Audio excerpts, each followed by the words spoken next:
دنیا کا ہر مذہب پیار، محبت اور امن کی تلقین کرتا ہے، لیکن جب ایک مذہب کے ماننے والے طاقت کے زور پر دوسروں پر اپنے نظریات مسلط کرنے کی کوشش کرتے ہیں تو کیا ہوتا ہے؟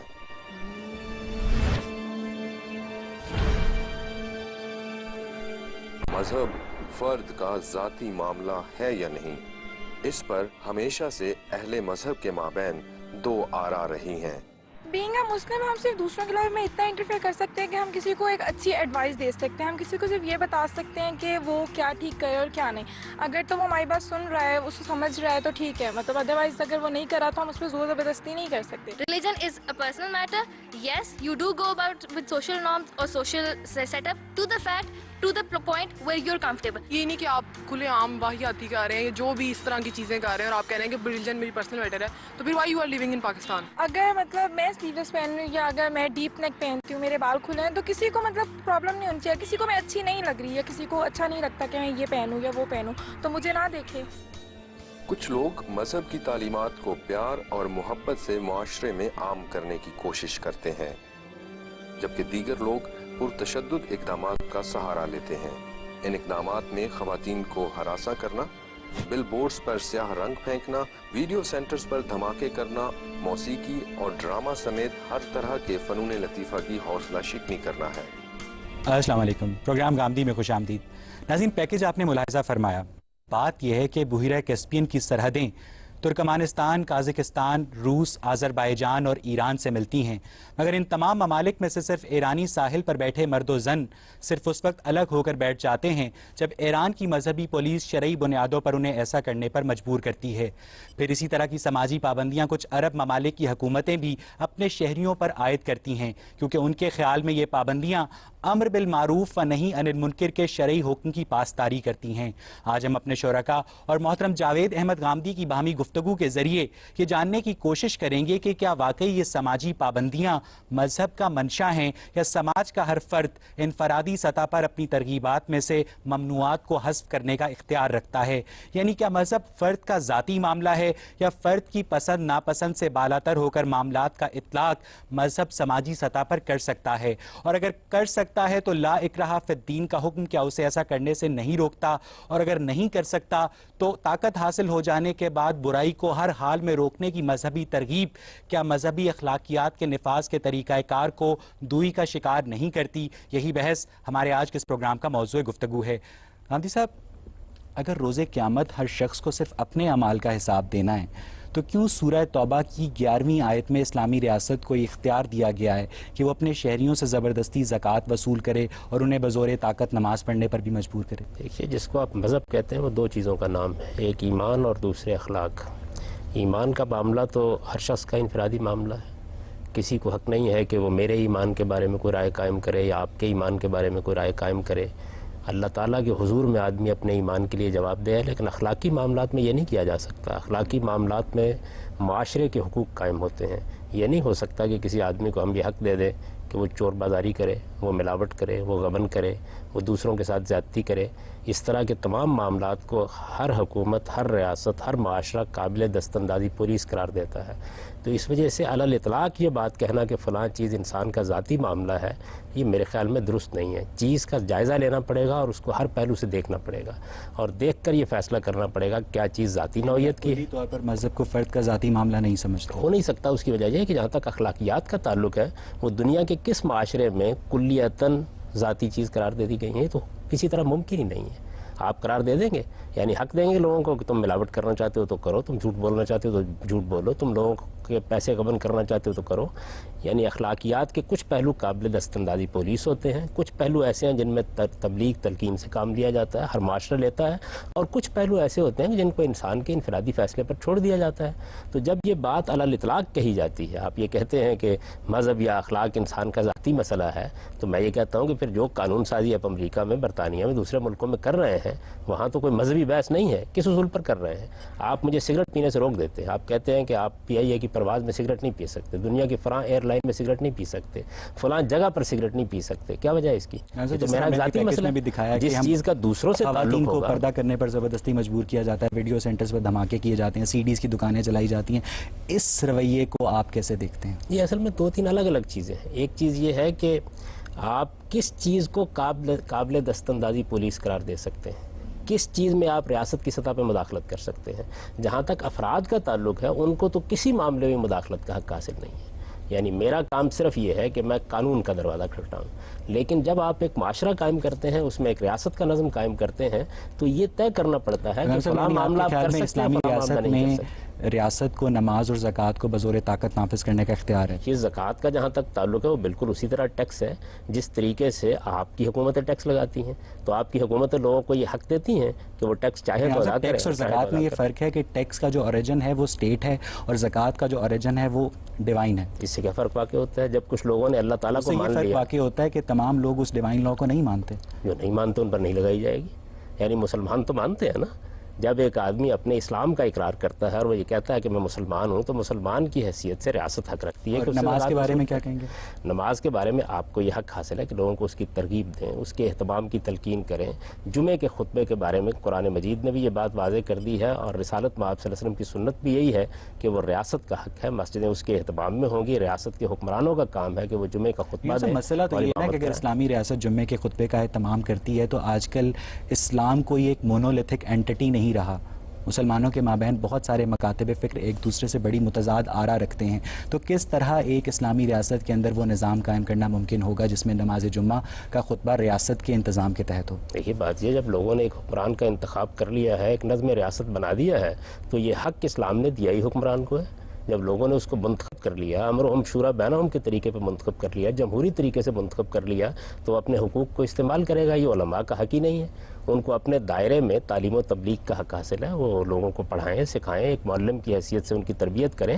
لیکن جمعے کا خطبہ تو سرتاسر ریاست سے متعلق ہے, اس وجہ سے ریاست کو حق حاصل ہے. یہ تو ریاست کے حقوق کا معاملہ ہے. ایران اور سعودی عرب میں جو اس طرح کی سختیاں کی جاتی ہیں کہ جمعے کے وقت نماز دکانوں کو بند کیا جاتا ہے, درست ہے؟